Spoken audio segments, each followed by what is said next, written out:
1981 by Jeffrey Farding and others. This year, we will focus on the study of the secret doctrine. We will also be offering lectures, online courses, and seminars on a variety of topics. To keep updated on our program, please register for our weekly newsletter. The online lectures are also transmitted live on our YouTube channel, and you can register to our channel by visiting the link you see on the chat. A healing circle has been organized, facilitated by Juliet Bates, that will meet once a month. If you would like to participate or wish to include a name in our healing book, simply send an email to eustheosophy@gmail.com. Today, we have the pleasure of listening to Tim Wyatt on Life in Hidden Dimensions. We also wish to invite you to join next Saturday at 14 GMT, the fascinating seminar of Navigating the Battle of Life, focusing on the Bhagavad Gita by Dr. Ravi Ravindra. That will last for 2 more Saturdays, so be careful to watch the newsletter. Also, on our next Sunday meeting at 14 GMT, our speaker will be Jose Anacleto, who will speak to us about absoluteness as evidence and as denial of limits and attributes. The book with the proceedings of the European School of Theosophy 2019, Reincarnation, Science and the Ancient Wisdom Tradition, is now available both on Kindle and in printed format from Amazon. Also, the book Practical Vegetarian Cookery, edited by Countess Constance Watchmeter and Kate Buffington Davids, which was the first vegetarian book published in California. We are also glad to inform you that the first volume of the Lucifer collection, entitled Poetry, Proverbs and Aphorisms, is available on Amazon. We have lots going on, so please, if you can support this great work by making a donation to the UST, which is a not-for-profit platform. The way today's meeting will be conducted is that your microphones will be muted as they already are, and you will not be able to unmute yourself. After the presentation, if you would like to ask a question, you can either write it on the chat or use the raise hand icon on participants. Your microphone will then be unmuted so that you can ask your question. Thank you for listening so far, and now it is my honor to introduce today's speaker, Tim Wyatt, who is an esoteric writer, lecturer, researcher, and organizer. A broadcast and print journalist for half a century, he has won awards for his plays and TV documentaries. He has produced numerous TV films and currently writes for various esoteric publications worldwide. He's the author of more than 50 books, including Cycles of Eternity, an overview of the ageless wisdom, distributed to more than 40 countries, and his latest, Everybody's Book of the Death. As an international lecturer for the Theosophical Society and other organizations, he travels widely across Europe. He is the founder of the School of Applied Wisdom based in Leeds, and also helps to run Leeds Theosophical Society. So, Tim, thank you for coming, being here with us, and the word is over to you. Well, thank you very much indeed, Iphigenia, and welcome to everybody for this latest online talk. You have to marvel at the diversity of the different speakers we have, and I think this is very good indeed. So today I thought it would be useful to talk in general terms about this hidden life which is all around us. All my life I've been interested in exploring the hidden dimensions of things, and that eventually drew me into theosophy, although I'd been studying these ideas for many years beforehand. As people who study esoteric and spiritual and occult ideas, most of what we talk about, a great deal of what we talk about, is actually hidden from view. And this goes very much against the mainstream view of things, particularly the materialistic view and the view of not all, but certainly many scientists. However, I think this view is going to change because science is looking further and further into the depths of space and into the smallest particles of matter. But it still doesn't really accept that there are other realms of existence beyond the physical. The scientific viewpoint is that you need to have a form before you have life, that the form somehow precedes consciousness. But in theosophy and similar traditions, we believe the exact opposite. We say that the consciousness itself produces the form. Now, one of the important things, perhaps the central idea of theosophy and similar traditions, is this thing that's called hylozoism. Hylozoism, which simply means that there is life everywhere, whether we can see it, whether we can perceive it or not. Life exists throughout the universe. And when science talks about the vast, dead expanses of space, this is a misnomer, because every part of the universe is full. There is no empty space, and there is no such thing as dead matter. And I think this is a very, very important idea for people to understand. And I think it's an idea that people have to start understanding. Perhaps I'd go as far as to say it's important to understand this for our very survival and certainly our evolution, because it's quite clear that humanity has reached a pivot point at the moment where everything in our lives is in upheaval, not just because of this pandemic, but because of all sorts of other world circumstances which are taking place. Everything is being reconfigured at the moment in a strange sort of way that most of us don't understand.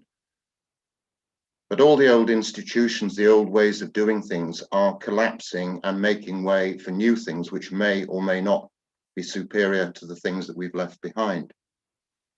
So I think it's now a time in this generation and the coming generations when human beings have to understand who they are. Where did they come from? Where are they going? What is their purpose here? And in order to do that, it's important for human beings to understand that there are hidden realms, that we ourselves are not just physical bodies or even bodies and spirits. We're much more complicated than that. And we have to understand, and this is one of the fascinating things about theosophy, is that it teaches us that alongside the physical dimension, there are other subtle realms, some of which are more easy to access than others. We talk about an etheric body, for example, which is a much more subtle end of the physical spectrum. We talk about the astral world, this world of desire, this place we go to immediately when we die. We talk about a mental world. And indeed, most of what happens to us begins on those higher planes, especially the mental world. And then above that, we have even higher planes of existence, that plane which is referred to as the sixth plane, or the Buddhic plane, or the plane of wisdom, intuition. And this is a truly fascinating faculty which is starting to unfold in humanity at the moment. It exists latently within a great many people. It's only developed in a relatively small number of people at this stage, but this intuition ability will ultimately become another part of our standard 5 physical senses. Not right now, but certainly in the future. And it's important that people understand what this wisdom intuition principle is, because it bypasses the intellectual mind, the lower and indeed the higher mind. It's a way that we can access wisdom, ideas, without filtering them necessarily through the mental body. And this is something which people tend to mistrust. People have gut feelings sometimes about things, but often when people get flashes of inspiration or imagination, because this is what this wisdom intuition body is all about, often when they get these flashes, they tend to mistrust them because they're not backed up by physical evidence. Now, why is it important that we don't just rely on these physical senses as many people do? In England, we have this saying, which is seeing is believing. And this underpins the whole scientific method. If you can't see it, if you can't test it, if you can't replicate experiments, then it's somehow bogus and unreal. And yet our physical senses are incredibly limited. We can see a fraction of 1% of the visible spectrum. Our hearing and our sight is far inferior to that of many other creatures. Eagles can see for many miles. Butterflies have a sense of smell, which also extends many miles. We even know that trees can communicate with one another to warn each other of impending threats. So our physical senses are particularly limited. And I imagine they get somewhat more limited as we reach a certain portion of time in our lives. When we reach a certain stage in our lives, those senses all start to decline.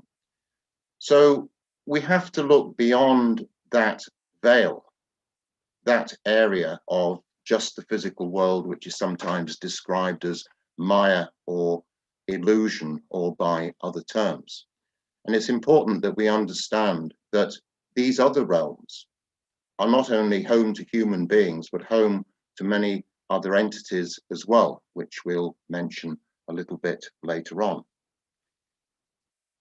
So we only perceive a tiny fraction of the universe.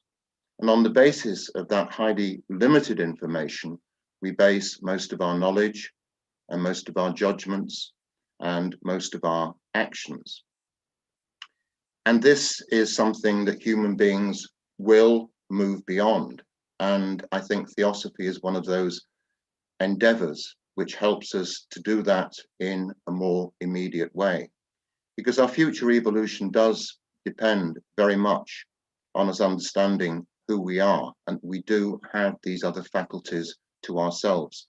And more importantly, and this is something that I talk about all the time, the fact that we don't need a body in order to live, the fact that consciousness and life survive after physical death, something which a great many people still find very hard to understand, and which a great many people absolutely deny because they see no physical proof that people are reborn again in different bodies. I won't dwell on this particular area because I'm getting rather bored to death with it myself, having spent so many years researching it and speaking about it all the time. But it is something that's very, very important. This idea that life and death are just two sides of the same coin, and that in one part of it we have physical bodies, and in the other part of it we live in more subtle worlds. So this idea of hylozoism, this idea that life is everywhere, is also a particularly difficult concept for many people to understand. But this is the world that we do our best to try and unravel and to try and understand. And it was through people like Madame Blavatsky who really brought a lot of this to common knowledge 140 years ago. So we must be very grateful for the great stimulus that she gave to the world, and indeed to other investigators, because people have now started to investigate these subtle realms in a way that they never did before. It's certainly a relatively new area of study. Human beings, despite their blinkered approach to life, are supremely adaptable and incredibly ingenious. And this is despite all our many faults as human beings, as being lazy and greedy and willfully stupid and cunning sometimes. And I think that this is something that also an understanding of the continuity of life and the hidden realms of existence would help to address. If more people understood that they were going to be here again and again and again, it would modify their behavior in a way that probably nothing else would. So we have, as a species, developed mental abilities. We're told by Madame Blavatsky and others that we had to be stimulated by external sources in order to develop this faculty of mind, and the early experiments weren't all that successful. Nevertheless, we do have incredible, absolutely incredible mental and other powers, which we've only just begun to understand. Human beings have, despite their ingenuity and despite everything else, have a kind of a self-limitation about them. They think, oh, this is all we are. This is all we can achieve. This is all we can do. We're never going to get really beyond this. But we've only got to look at human history over the last few hundred years to see how we have progressed, not just materially, but in other ways as well. Certainly, there has been an intellectual revolution in the world over the last few hundred years. And there are very few places on Earth now where it isn't seen as vital that children receive education and basic numeracy and literacy, whereas that wasn't the case in the past. It's quite clear that human beings are becoming much more intelligent. It's also quite clear that human beings are beginning to show signs of what I was talking about earlier on, this wisdom, intuition principle, which manifests in all sorts of different ways. And one of the ways it will start to manifest, apart from anything else, is compassion. It doesn't seem that there is an overabundance of compassion in the world at the moment, but I think this is perhaps the wrong view. Many people who don't make the headlines on the news, who just work quietly in their own lives, show incredible compassion. And this is something, very much to be welcomed in a world that's very hostile and very dangerous at the moment. So when human beings start to understand that they are essentially spiritual entities who happen to be in a body, rather than a body which happens to have something attached to it, this will revolutionize the world. It will revolutionize the way people think about themselves and the way they deal with others. It will also open up a great many other possibilities for us as well, because we will start to recognize that there are hidden forms, hidden life forms, which occupy these other realms and which we're largely unaware of. In a previous talk, I spoke about the world of the nature spirits on the one hand and the devas on the other. I won't say too much about this today, but for those of you who didn't hear that particular talk, I'd just like to recap very briefly on this fascinating area. A number of people, including Leadbeater, the second generation theosophy, said that one of the things that would happen in the New Age would be that we would start to understand and cooperate with these other kingdoms of nature. Now, we're talking about the three kingdoms below the mineral, the three elemental kingdoms. These are nature spirits, elementals of one sort or another, and they feature in every culture, in every myth, in every legend, in every piece of folklore. And these are essentially the spirits who are the builders. They form our bodies in the mother's womb. They keep us alive. Animals, plants, all have nature spirits operating on them. This is seen now as a very quaint and old-fashioned idea, the idea that there are fairies at the bottom of your garden, but there are. And just because we can't see these, and only people with clairvoyant abilities have the ability to see them, doesn't make them any less real. And then superior to the human kingdom is another kingdom, the sixth kingdom. This is the world of the devas. which is, of course, a Sanskrit word meaning shining ones. And this is a separate strand of evolution from the human. Some of the devas are said to have passed through the human kingdom, but this is an entirely spiritual kingdom, and the devas operate largely on the mental plane. It's important to understand that the devas are the guiding, controlling authority. They might be described as the planners or the architects, and the nature spirits are the ones who carry out the work.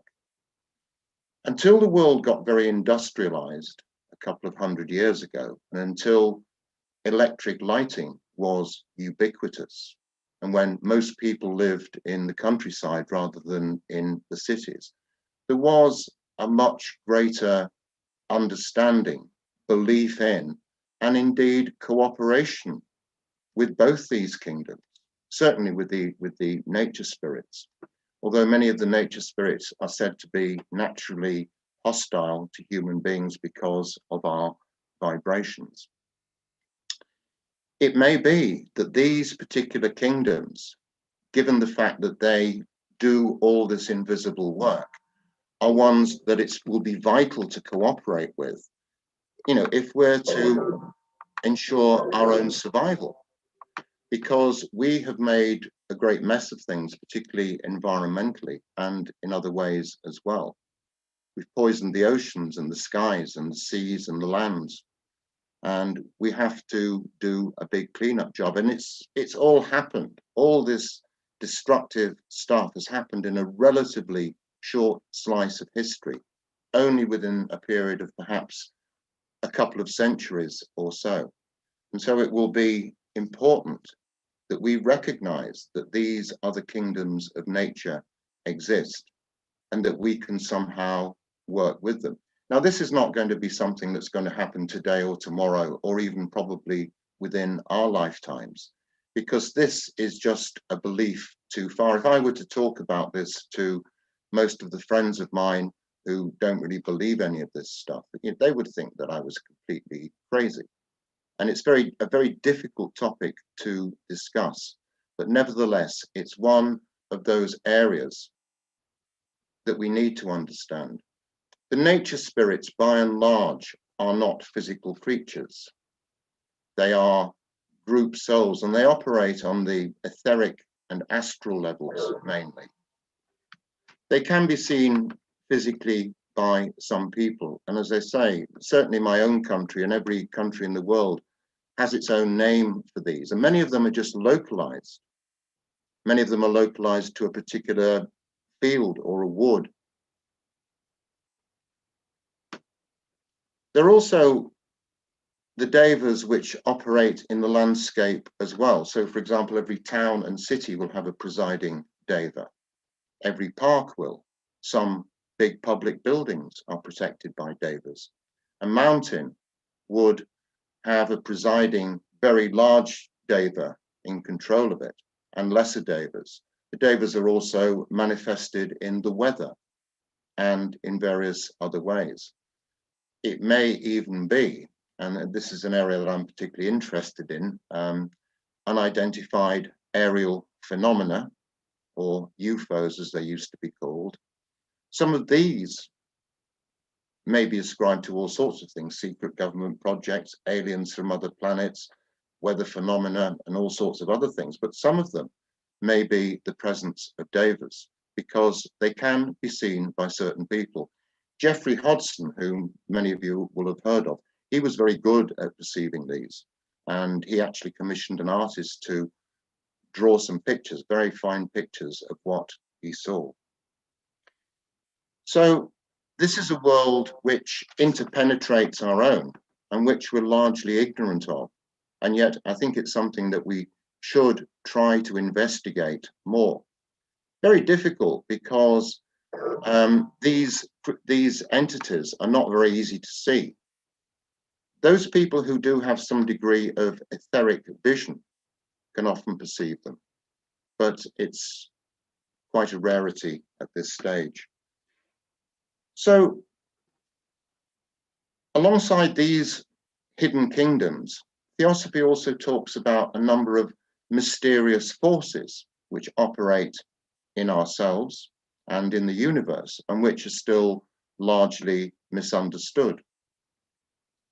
We talk about this force, this cosmic electricity, I think, as Madame Blavatsky calls it, called Fohat, which is a very mysterious force, and yet seems to shape and preserve and destroy the universe and parts of it. There is this force we call Prana, which somehow is vital to us to energize us. Prana comes from the sun, and it is moderated by the devas before it enters our bodies. This is a vital living force, but it's not something that features in the scientist textbooks at the moment. It's not something you can put into the electromagnetic spectrum, because it exists beyond that. And then we have this other mysterious force which operates through our etheric bodies, which are home, of course, to the chakra system, these 7 wheels starting at the base of the spine and going to the crown of the head, which are energy centers.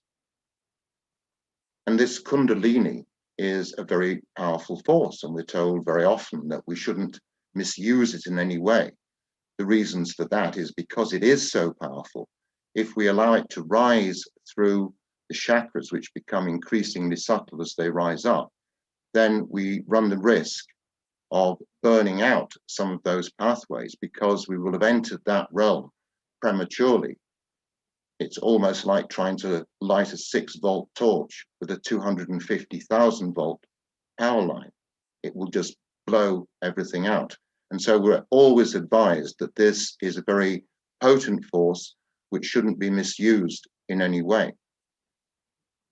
And yet, I suppose there are people who always want to advance that progress more than their natural aptitudes would allow. So it's something that we should very much guard against.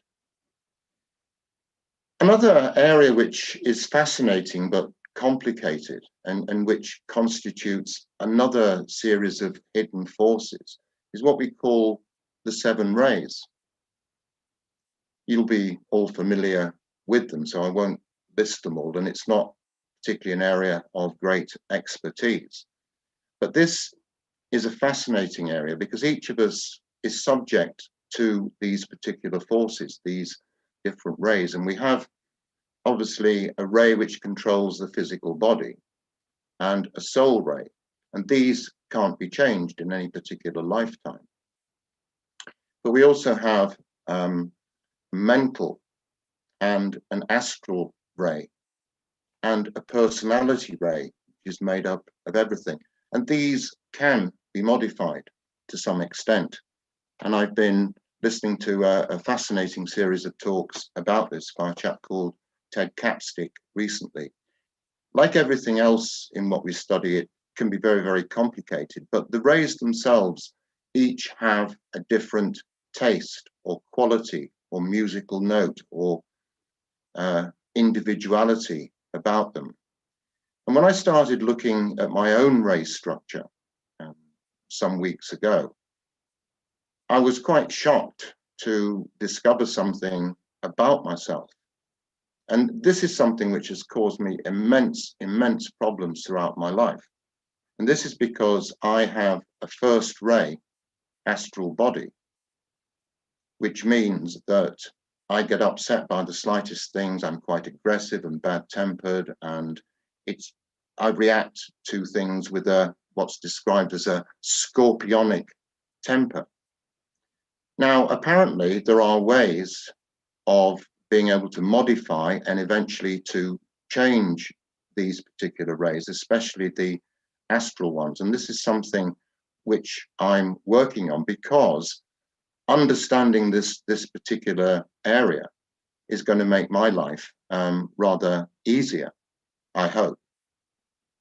So this is another area which is going to open up in the future, and it will form part of what people like Alice Bailey and others talked about as a new kind of esoteric psychology. so that if people know what their ray structures are, they can actually do things to start monitoring themselves and maybe even modifying what those rays actually do. It may be possible that this will form the basis of a new kind of psychology and psychological treatment for people. There is actually a chart which has been drawn up, which shows you what attributes each ray has. My own first ray structure means that it's the ray of will and power, which is a very strong, forceful ray, and it's very, very difficult to modify it. So this is another area that we can do much to understand, and we can do much to assist our own lives in this. We should also understand that because human beings have such advanced mental faculties compared to what we had, perhaps not compared to what we will have in the future, because of this, we produce a collective mental body in the world, just as we produce a collective astral body in the world. And I'd suggest to you that both these bodies at the moment are extremely inflamed. And yet we, with our thoughts and our emotions, contribute to these bodies all the time.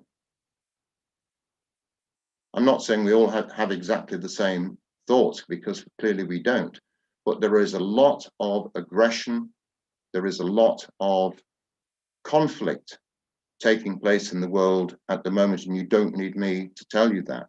But I think it might be useful to try and understand the more subtle reasons why this is happening.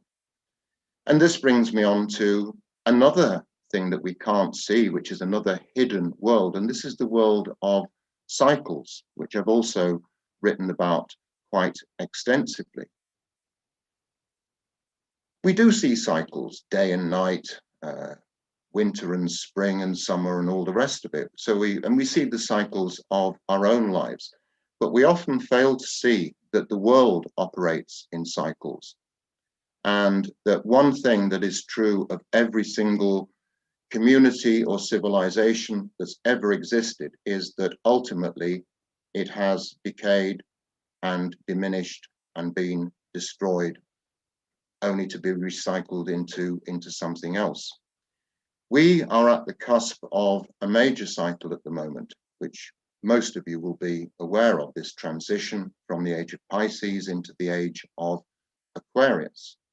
Times of transition are always accompanied by many upheavals, because the principles which operated in the old age are not suitable for the new age. They need to be destroyed and replaced, hopefully, by something better, but this doesn't always happen. We see great civilizations like Egypt and Greece and the South American civilizations, the African civilizations, all reaching a point, or a high point of sophistication. But then things happen.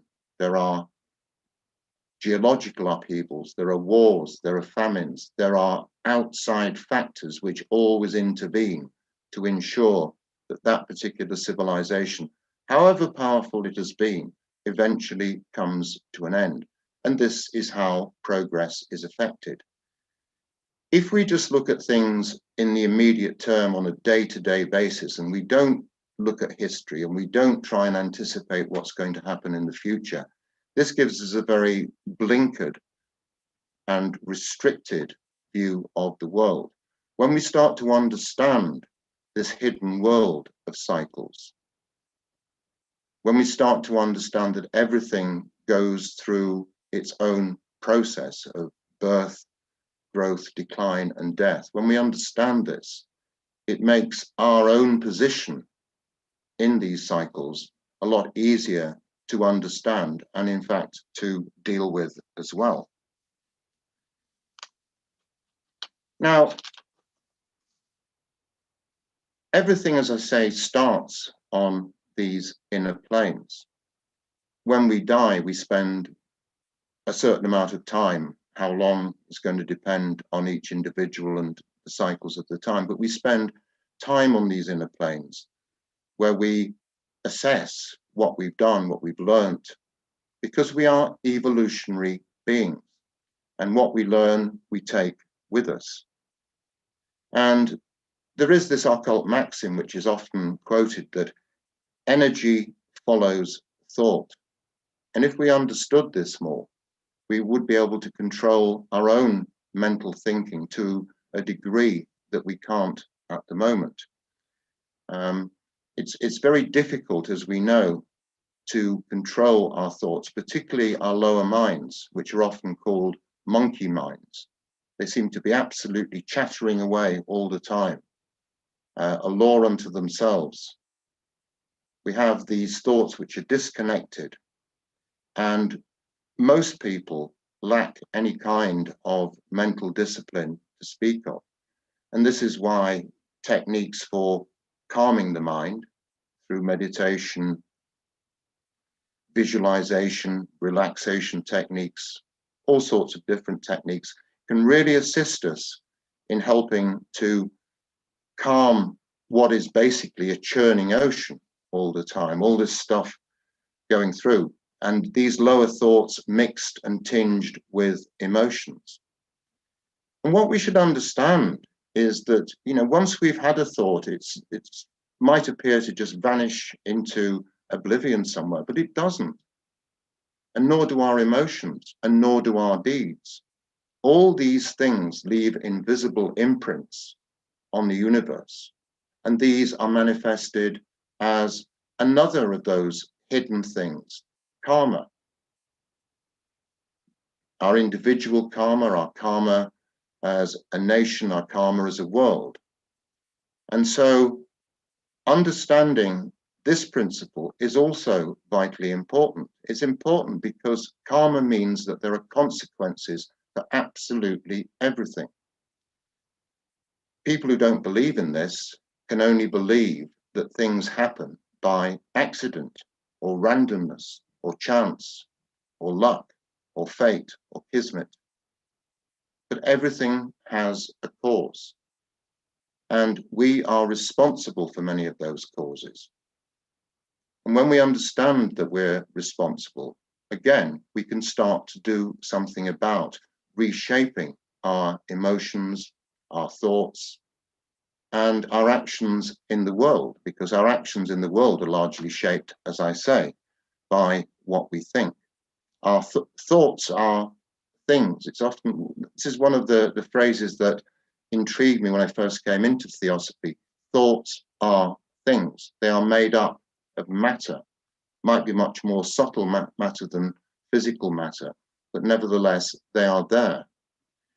And we know that in these worlds, the astral world, for example, there have been entities created through magical experiments in the past and possibly now, which create very powerful entities which survive for a very long time. It's not like you just think a thought and it's gone. The more power you put into that thought, the more energy you attach to it, and this is the principle of some forms of magic, you create an elemental entity. It is said that from the times of Atlantis, when this sort of thing was being done, and I'm sure it's still being done now, some of these entities were so potent and so powerful that they're still lingering on the astral plane, and they're still actually having an effect on our world today. Another hidden part of the world that we don't really understand is linked very closely to this.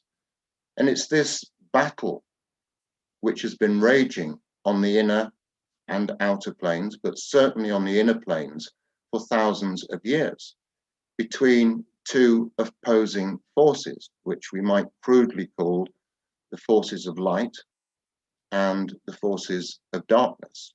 I know this sounds rather Christian and rather binary, but that's exactly what it is. To go back to the days of Atlantis, when this conflict seems to have first erupted, Atlantean civilization is said to have divided broadly into two parts, the good and the bad people. The good people following principles of evolution, the bad people, those they call the Lords of the Dark Face and by many other names, were trying to manipulate the forces of nature. They were trying to accrue possessions and power. And doesn't all that sound very, very familiar to us today when we see a very small elite in the world apparently trying to exercise power and control over the rest of the world? So there are forces of evolution, the forces of light and the forces of darkness, those who want to stop this evolutionary progress and keep human beings imprisoned in matter, in the physical world. And we have gone beyond that lowest nadir when we are in physical matter and are starting slowly to move out of it.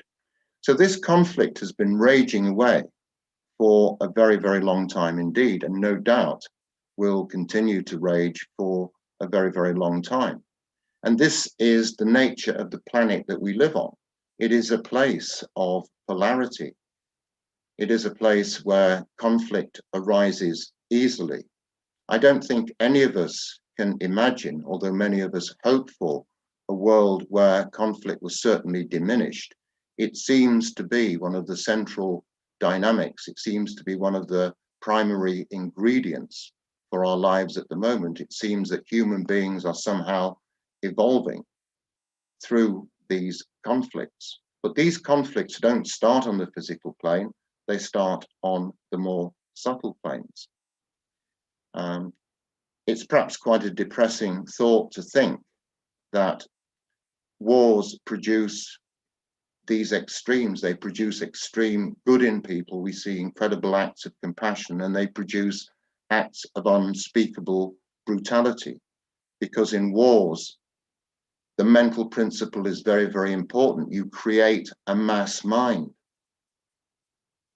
Through discipline and through order, you create a mass mind and you demonize your enemies. And this is why mild-mannered people, like postal workers and geography teachers, turn into mass killers. Certainly, this is what happened in Nazi Germany. And so many thousands of people behaved possibly completely out of character and did things which were totally ruthless and genocidal because they had got wrapped up in this mass mind. This is why what we do in theosophy and in similar traditions is so important. We can't stop wars just like that, but we can understand the power of the mass mind in order to minimize that. And one thing that we need to do as theosophists, and I'm sure most of us would enshrine this as an important principle, is that we have to retain a degree of freedom of thought. We have to be able to pioneer new pathways of thinking and learning and discovering the world. We must always keep those fresh channels open, because if we don't, we risk a kind of enslavement, the kind of enslavement which I think is creeping into the world. I don't want to get into conspiracy theories or any of this stuff, but I think even if you just use your basic intuition, you can understand that something quite alarming is unfolding at the moment. And it's up to us to try and preserve our own individual views of the world and to try and negotiate our own paths through this. I'll finish by saying that I often criticize science, and I'm not against science. I'm against materialistic science, purely materialistic science. And I'm also very much against the misuse and abuse of technology. I think technology which helps us is fantastic, and it's enabled us to explore our solar system and indeed beyond. I'm not against that, but I am against a very rigid mindset in science. And I think this is starting to unravel now. it's quite fascinating that science is discovering all sorts of new particles and all sorts of new forces in places like the Large Hadron Collider and in various other things that it does. But it finds it very difficult to go beyond its own thinking, because anything that radically challenges what's called the standard model of physical laws produces a problem, because it means that everything that has gone before has to somehow be rewritten. And yet science shouldn't be frightened of this. It should know that what it's discovered is not the final word on it. Everything, our own work included, is a work in progress. We're gradually discovering more. Science has got to the point now where, to some extent, it's admitting that there are things it doesn't understand. And it has discovered that much of the universe is a hidden realm. And this is why it ascribes words like dark energy and dark matter to the world, because we can only see, well, these figures seem to vary, but it seems that we can only see 5 or 7% of it, and the other 93% is somehow missing. So we are at a fascinating crossroads, as well as in human history, in scientific and other understanding. Once science starts to accept that the world is not just physical, then I think real progress will start to be made. And I think we will start using technology for much more benign purposes, rather than just to kill each other, spy on each other, profit from each other, and do all the other things that we do with it. And I think that once science has got these ideas more enshrined within it, we will start to understand other mysterious things. For example, one of the things I've always been interested in is alchemy, this idea that you can somehow transmute a lower substance into a higher substance. And I'm convinced that this is possible. Ernest Rutherford, 100 years ago, converted one element into another in the laboratory. But I'm also convinced that much of what goes on here in the alchemical process also takes place not on the physical level at all, but on the etheric and astral levels, that somehow these substances are transmuted there and then re-emerge on the physical level. So when we understand that there is a vast hidden world, we can also understand why certain things happen. Why, for example, our lives might suddenly be disturbed, why we might suddenly be under attack, a kind of psychic attack. Because this certainly does go on as well, both on a mass level. I mean, you could say crudely that something like advertising was something like a psychic attack on us, but individuals might want to psychically attack us. And if we are sensitive enough, we might become subject to those attacks. So the inner planes, this world of the nature spirits, of other entities, the hidden parts of ourselves, we can spend a lifetime looking at these things, and many of us have. But we only understand such a tiny proportion of this at the moment.